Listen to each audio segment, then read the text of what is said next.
Bonsoir à tous. Dans l'actualité ce soir, une des réformes qui cristallise les attentions au Bénin, la réforme liée au secteur de la décentralisation, des innovations qui changent notamment la gestion de l'administration territoriale, une exposition du ministre Raphaël Cotegno. Et puis une action de repeuplement du couvert végétal à l'initiative des forces de défense et de sécurité. Elle marque ainsi la célébration de la journée de l'environnement, une action de sauvegarde de la terre. On en parle. Non aux grossesses précoces, aux relations entre enseignants et élèves, notamment. Le gouvernement ne baisse pas la garde contre ces mauvaises pratiques. La ministre des Affaires sociales est allée sensibiliser les apprenants des communes de Dobo et Koulikame. Voilà pour le sommet. Bienvenue. Si vous nous rejoignez, les chefs d'État de la CEDEAO ont tenu hier, samedi à Accra, un sommet extraordinaire. Ils se sont penchés sur la situation politique au Mali, en Guinée et au Burkina Faso.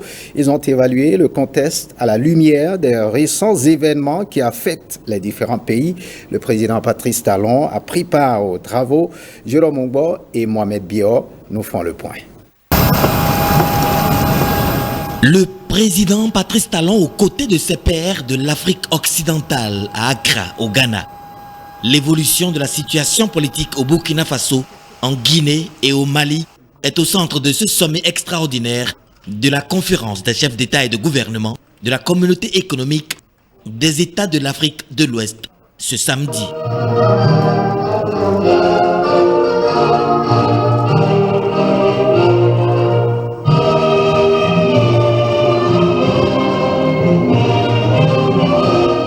Selon un communiqué de l'institution régionale, au cours de ce sommet extraordinaire, les chefs d'État ont fait le point de la situation dans ces États membres et ils ont engagé des discussions à ce sujet.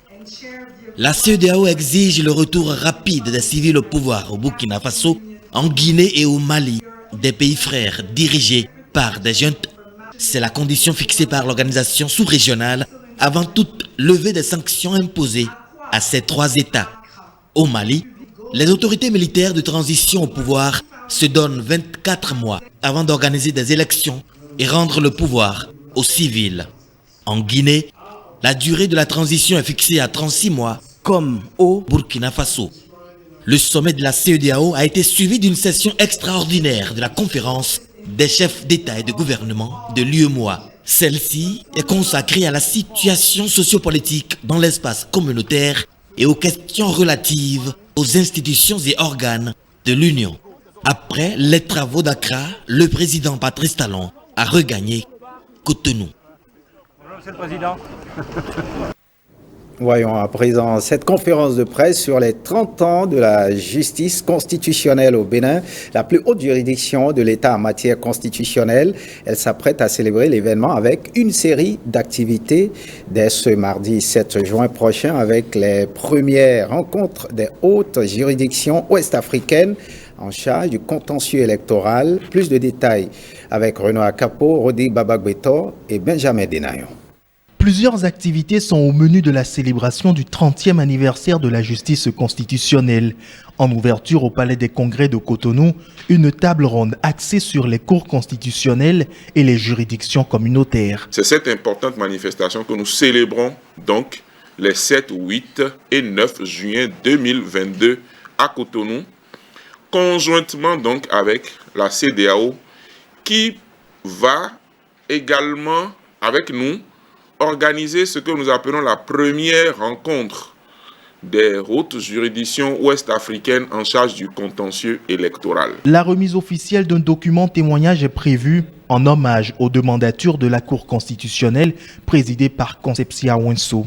L'occasion sera également saisie pour décerner les premières éditions du prix de thèse Maurice Aranzo-Glélé. Le président Joseph Djogbenou et les membres de la 6e mandature ont décidé d'honorer cette grande personnalité de notre pays, de notre histoire politique et constitutionnelle, en donnant son nom à ce prix de thèse que la Cour constitutionnelle compte décerner tous les 2 ans. La deuxième activité, ça va être la remise des études en hommage aux mandatures présidées par Madame Ouensou. Autre temps fort attendu pour cette célébration, la première rencontre des hautes juridictions ouest-africaines chargées du contentieux électoral. Ce sera une première à l'échelle sous-régionale. L'objectif principal, c'est d'offrir un forum d'échange de bonnes pratiques à ces différentes juridictions. C'est la première fois que les présidents de commissions électorales de chaque État vont s'asseoir avec les juridictions du contentieux électoral pour discuter, échanger, afin de s'accorder. Il s'agit en définitive de parvenir à la mise en place d'un réseau pour une synergie d'action au sein des juridictions chargées du contentieux électoral. Et cette activité du médiateur de la République, Pascal Essou, qui a procédé à Parakou à la clôture de la campagne de sensibilisation des populations du Septentrion aux causes qui engendrent les conflits au sein des communautés. Mais avant, les partenaires techniques et financiers ont eu droit à la présentation des résultats obtenus. On fait le point avec Enoch Kompati et Benjamin Dinayon. Nous sommes partis parler de... Les audiences foraines thématiques du médiateur de la République prennent fin sur une note de satisfaction. Durant 4 mois, les populations des départements de la Liborie, de la Takora, du Borgoué et de la Donga ont été sensibilisées sur les questions liées à la prévention de l'extrémisme violent, à la transhumance et à l'appropriation du code foncier. Cette activité a impacté plus de 6 000 acteurs directs et par ricochet toute la population du Septentrion au regard de l'implication des médias. Dans 110 arrondissements prévus, 90 ont effectivement accueilli les équipes du médiateur de la République, soit un pourcentage de 81,81%. C'est le lieu de vous rassurer, monsieur le médiateur de la République, de l'engagement des préfets et des maires des communes bénéficiaires à accompagner cette dynamique à travers la poursuite de la sensibilisation des communautés à la culture de la paix. Cette activité de sensibilisation qui promeut le vivre ensemble est appuyée par les États-Unis à travers le programme régional d'appui aux pays côtiers de l'USAID. Nous espérons que la suite de ces réunions, les communautés continueront à rechercher la médiation comme un moyen efficace et pratique de traiter les conflits. Tenant compte du succès de cette première phase, le médiateur de la République accède à la requête visant à étendre cette opération dans 5 autres communes du Borgou, à savoir Niki, Kalale, Ndali, Sinandé et Bembereke.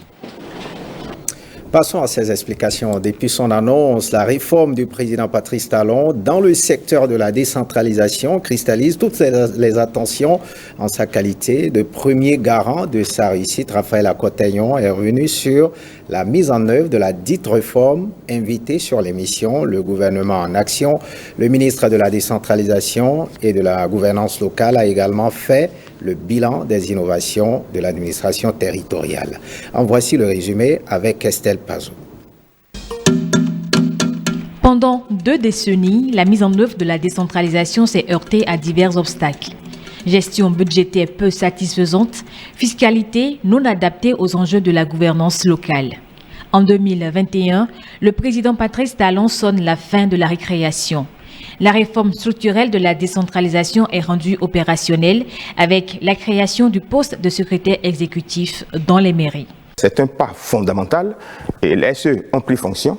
Si aujourd'hui on doit faire un point, c'est que la réforme suit son cours normalement et je pense que dans les tout prochains jours, on assistera, disons, à la mise en marche effective dans nos communes de cette nouvelle administration communale prônée par le chef de l'État. Cette réforme mise en branle, le ministre Raphaël Akotayon l'affirme, plus rien n'empêchera désormais le développement durable des communes.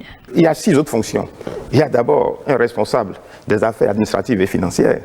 Il y aura la personne responsable des marchés publics, il y aura le responsable des services techniques, il y aura le responsable du développement local et de la planification, il y aura également le responsable des services d'information.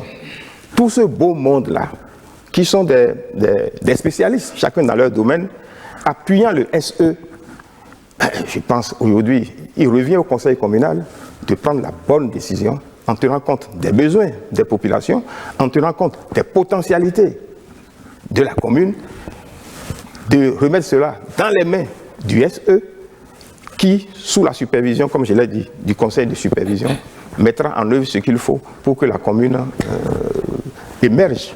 Et pour davantage d'efficacité dans les mairies, le Fonds d'appui au développement des communes FADEC cède place au Fonds d'investissement communal FIC. L'administration locale a désormais une large possibilité de financement.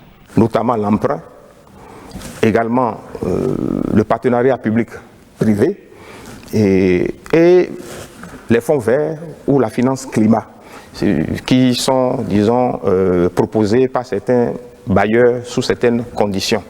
Et hier, les communes n'avaient pas ces possibilités. Donc aujourd'hui, le fonds d'investissement communal veut mettre à la disposition de nos communes, en plus de ce qu'elles ont déjà au niveau du FADEC traditionnel, d'autres sources de financement innovants.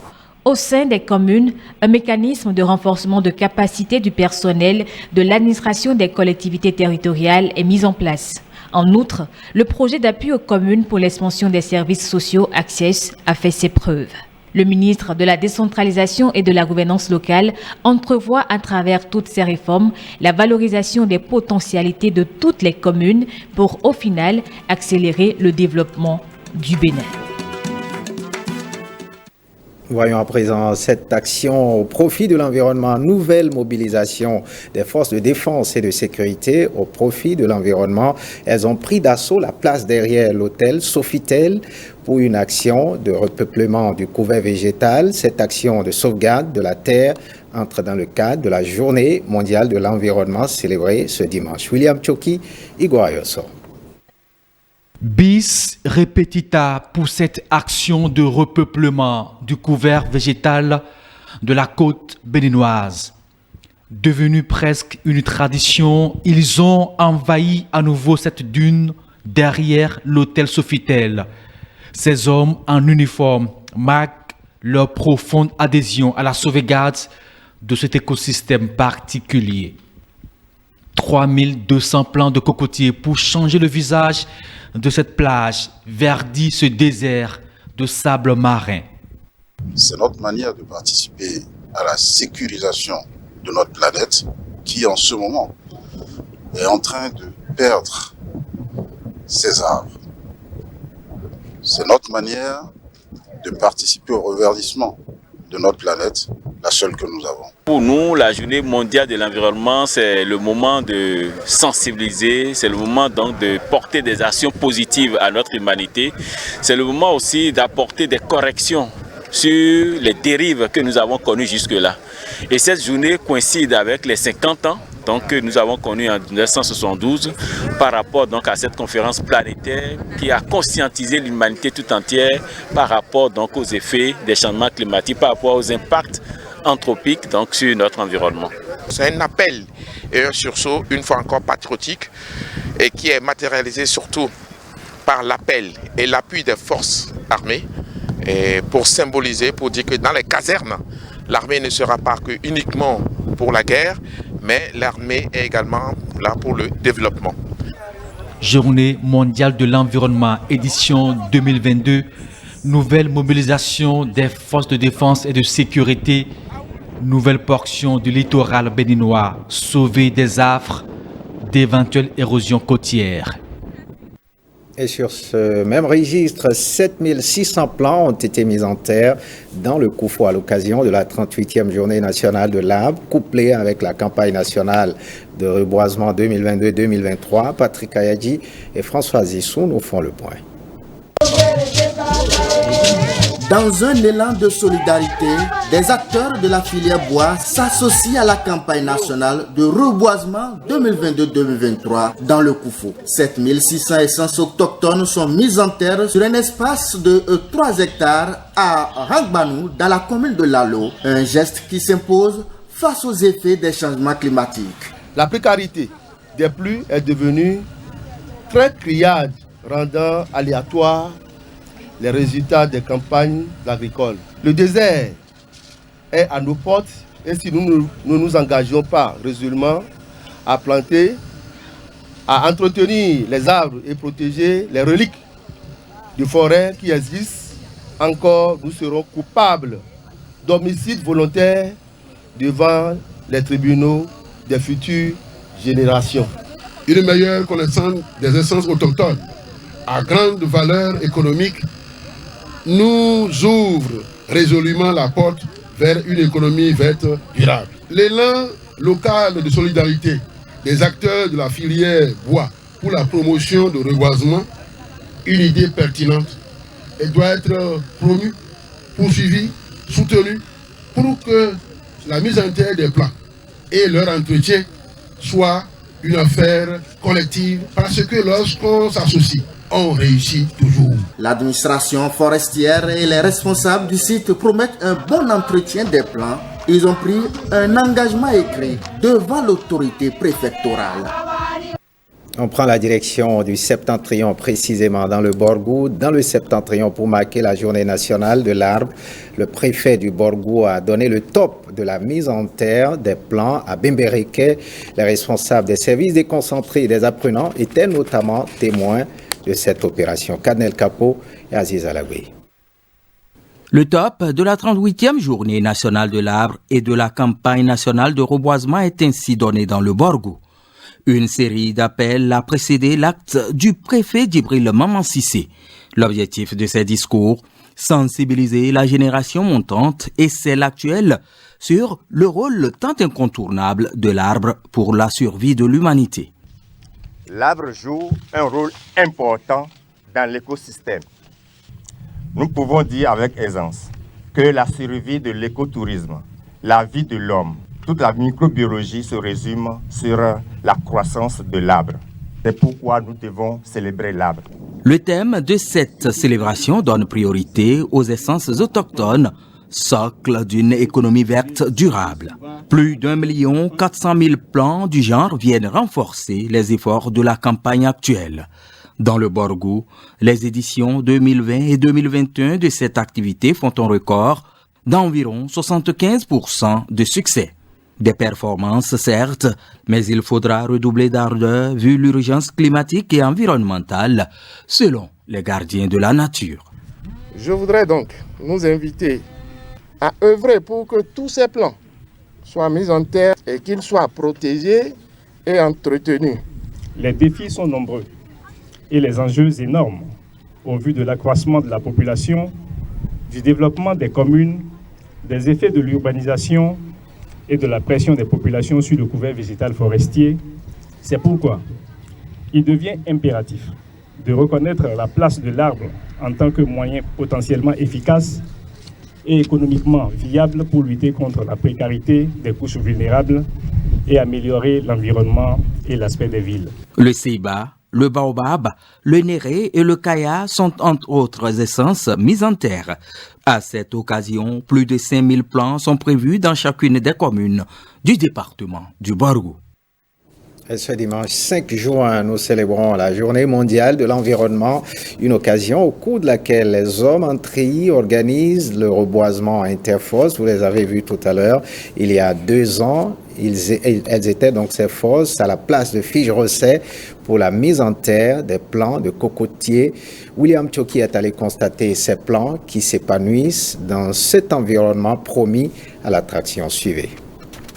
Une opération de mise en terre de plants de cocotiers sur la plage de Fige-Rosset, autrefois de Garni. Nous étions en juin 2020. Un reboisement interforce coordonné par le ministre en charge du cadre de vie. 2 ans après, nous sommes répartis sur les lieux. Les plants ont pris de la hauteur, une plage totalement verdie, un coin de repos pour certaines populations. Il faut féliciter le gouvernement de la rupture parce qu'avant le gouvernement de la rupture, il y avait eu une initiative pareille. Même les imams étaient partis mettre en terre des plants de cocotiers parce qu'ils allaient faire leur prière de vendredi là. Mais ça n'a pas donné. Mais si aujourd'hui, on a constaté qu'il y a un partenariat entre le privé et le public, et vous avez vu avec les agents des eaux et forêts, ça a très bien fonctionné. Ça doit servir d'exemple sur tous les 125 km que nous avons de côte, pour que sur toute la côte, on ait des initiatives pareilles qui fonctionnent. Des plants de cocotiers bien alignés, redonnant toute la splendeur à cet écosystème fragile. Dieu a tout fait. D'abord, il a commencé par l'environnement, le cadre de vie, avant de fabriquer l'homme. il a dit l'homme, je te donne tout cela pour que tu t'en serves. Ensuite, chez nous au Bénin, c'est le roi Guézo qui a donné l'exemple, qui a dit chaque bébé qui naît aujourd'hui, il faut planter un palmier à huile pour matérialiser cette... Ce faisant, on a une économie locale durable et nous avons aussi un environnement qui se porte très bien. Plusieurs centaines de pieds de ces plantes monocotylédones, une petite forêt de cocotiers en devenir, une végétation qui vient renforcer la protection de la côte et de la route des pêches.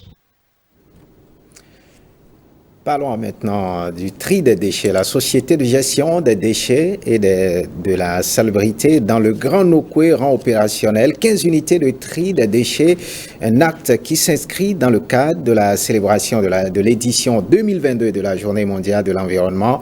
Le tri réduit en effet les émissions de CO2 et économise de l'énergie en donnant une seconde vie aux déchets. Alessandra Jotan nous en parle. Le maire d'Abomey-Calavi, aux côtés des responsables de la société de gestion des déchets et de la salubrité dans le Grand Nokoué, renvoie ainsi à leur tâche les membres de la coopérative chargée du tri des déchets sur le site de Chinangbegbo. La cérémonie de ce jour marque la mise en service officielle de 15 unités de tri de la SGDS réparties dans les villes du Grand Nokoué. Désormais, ce n'est pas seulement pour venir regrouper les déchets. Parce que désormais, avec le lancement de cette unité de tri, d'accord, nous allons pouvoir créer un marché des produits issus de tri. Je prends l'engagement de ce que mes administrés et moi ne ménagerons aucun effort pour apporter l'appui nécessaire à l'entretien du joyau. Le public invité assiste à une démonstration de l'activité de tri. On peut dégager les verres, le métal, les sachets et la matière fine aussi. Ce sont des bonnes dames du quartier. Il y a certaines déjà qui ont l'habitude de faire le tri, il y a certaines aussi qui n'ont pas l'habitude, mais elles vont toutes être formées et être sur le terrain pour faire le tri. Quand ils étaient sur les dépotoirs sauvages ou bien ils se promenaient de maison en maison, ces déchets, ils le faisaient à main nue, ils n'avaient pas d'équipement, ils n'avaient pas tout. Alors que nous, avec la SGDS, pour les aider, on les a dotés de matériel. D'ici à fin 2022, la SGDS-GN entend rendre opérationnel au moins 30 unités de tri. Cela permettra de dynamiser la chaîne du recyclage des ordures au Bénin et également va permettre à la société d'économiser environ 75 millions de francs CFA, autrefois investis dans le transport et l'enfouissement de ces déchets. Un taux à présent haute mer, 11 à 26 millions de tonnes de poissons sont annuellement capturés dans le monde du fait de la pratique illégale de la pêche. L'économie mondiale enregistre ainsi un manque à gagner évalué à 23 milliards de francs CFA. La pêche illicite non déclarée et non réglementée focalise les attentions en ce 5 juin 2022, un combat dans lequel le Bénin s'est engagé avec énergie. Regardez. La capture illégale du poisson, le Bénin s'y oppose. De grands moyens sont mis à disposition pour matérialiser cette volonté farouche. Sans répit, ce patrouilleur sillonne 200 km sous juridiction béninoise, sous l'œil vigilant de la Marine nationale. Intercepter tous les navires de pêche et vérifier s'ils étaient en règle, donc s'ils ont leur licence, s'ils ont les bons équipements pour la pêche et s'ils sont dans la bonne zone pour pêcher. Le Bénin s'est engagé dans le combat contre la pêche illicite, non déclarée et non réglementée en 2019 en signant l'accord sur les mesures du ressort de l'État du port dans le secteur de la pêche. Avec ce pas franchi, les actions de dissuasion se sont multipliées et ont permis au Bénin de sécuriser davantage ses ressources marines. Il y a de ces navires qui font la pêche illicite, c'est non réglementé, ça ne suit pas la réglementation en vigueur et non déclarée parce que les captures qu'ils ont, ils ne déclarent, soit ils ne déclarent pas tout, soit ils ne déclarent rien. La pêche illicite non déclarée impacte négativement les ressources halieutiques. Elle est responsable de prises annuelles de 11 à 26 millions de tonnes de poissons, privant l'économie mondiale de 10 à 23 milliards de dollars selon la FAO. La communauté internationale doit renforcer le combat contre cette pratique afin de conserver et exploiter durablement les océans, les mers et les ressources marines. Et on parle maintenant de ce combat contre les grossesses précoces, les mariages forcés, les relations entre élèves et enseignants qui se poursuivent au Bénin. Une formule est trouvée pour ici cette lutte, la campagne Agbazaché. La ministre des Affaires sociales s'est rendue dans le département du Koufo. À cet effet, le point de sa mission de sensibilisation à Dogbo et Klekamen avec Jean-Claude James et François Zissou. CEG Dogbo et CEG Klekamen, deux cadres appropriés pour la campagne Agbazaché. Dans une ambiance plutôt détendue, l'autorité aborde des sujets sérieux, telle une mère soucieuse de l'avenir de ses enfants. Quand on est jeune, on est pressé d'aller aux choses qui sont les choses des adultes, les rapports sexuels notamment. Et ça, vous devez savoir qu'une sexualité non responsable va conduire irrémédiablement à certaines conséquences. Et je m'adresse ici particulièrement encore davantage aux filles, parce que les filles doivent aujourd'hui plus que jamais avoir recours à leur estime d'elles-mêmes. Mais au-delà de cela, tout ce qui concerne le harcèlement sexuel, je veux dire, les attouchements, tout ce qui concerne les viols, aujourd'hui, relations amoureuses entre enseignants et élèves, c'est formellement interdit. Des séances marquées par des jeux de questions-réponses. Objectif, permettre à ces futurs cadres de comprendre l'enjeu d'une lutte qui les concerne au plus haut point. Moi, j'aimerais dire aux parents d'enseigner à leurs enfants, de se forcer pour évoluer dans leurs études. Je dois me concentrer sur mes études et je dois aussi conseiller une fille à prendre un bon chemin. Je tiens également à sensibiliser les autres filles sur comment se comporter pour ne pas contracter ces grossesses en milieu scolaire. La voix déjà au milieu des filles a un impact assez positif sur le message qu'elle est en train de passer. Et cette sensibilisation-là est vraiment venue au bon moment parce que les vacances scolaires démarrent. Enseignants et autorités communales apprécient la démarche de la ministre Toyin Fodé et s'engagent à contribuer à la réussite de cette campagne. Un mot de football à présent, les écureuils, les résultats, donc le résultat est connu depuis hier. Les écureuils se sont inclinés 3-1 face aux Lions de la Teranga. Les Béninois amorcent mal les éliminatoires de la CAN 2023, mais ils pourront tout de même rattraper à domicile mercredi face au Mozambique. Blaise Adampo. Le signe de 3 de Sadio Mané pour symboliser le premier triplé de sa carrière en équipe nationale et la joie d'un sélectionneur qui savoure le brillant succès de ses hommes, le stade Abdoulaye Wade de Diamniadio est peut-être en train de devenir le théâtre des rêves des Lions de la Teranga. Pour les retrouvailles entre le Sénégal et le Bénin, la rencontre s'emballe très tôt. 11e minute, la première sanction suite à cette main de David Kiki sur ce centre de Sadio Mané. Le joueur de Liverpool déchaîne Diamniadio sur ce pénalty. L'ouverture du score après 11 minutes de jeu sur pénalty. La réaction béninoise est timide à l'exception de ce ballon repris par Nanti Diani qui manque de peu le cadre d'Edouard Mendy. Ce n'est pas passé loin. Pas de quoi freiner les vagues blanches. Le mouvement Nampalis Mendy Sadio Mané de la 22e minute détonne le coup de grâce. Le Sénégal prend le large 2-0 jusqu'à la pause. Les mauvaises nouvelles s'enchaînent en seconde partie. À peine revenu des vestiaires, Sadio Mané s'échappe tout seul pour la balle de 3-0. C'est Sidan Meda se sacrifie. La sanction est immédiate, carton rouge. Et voilà. Réduit à 10, la défense béninoise est mise à rude épreuve. Satuna Lagbe fauche Ismaïla Sarr dans la surface de réparation. Pénalty à nouveau. Moment choisi par Sadio Mané pour entrer dans l'histoire du football sénégalais.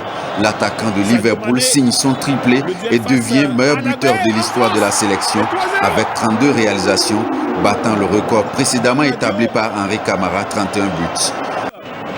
Réduit à 10, le Bénin sauve l'honneur grâce à Junior Laïtan, bien servi par Tosin Ayegou. Score final 3-1. La campagne des éliminatoires de la Coupe d'Afrique des Nations Côte d'Ivoire 2023 ne fait que commencer. Les écureuils ont l'opportunité de tout refaire mercredi face au Mozambique à Cotonou. Juno Laïtan qui donne de l'espoir aux Béninois pour les derniers instants. Voilà le résumé de ce match signé Bruno Soali. Faites ce journal. Merci de l'avoir suivi. Bonne suite des programmes sur l'ORTB. William Choki sera au rendez-vous à 23h30 pour l'édition de nuit. À très bientôt.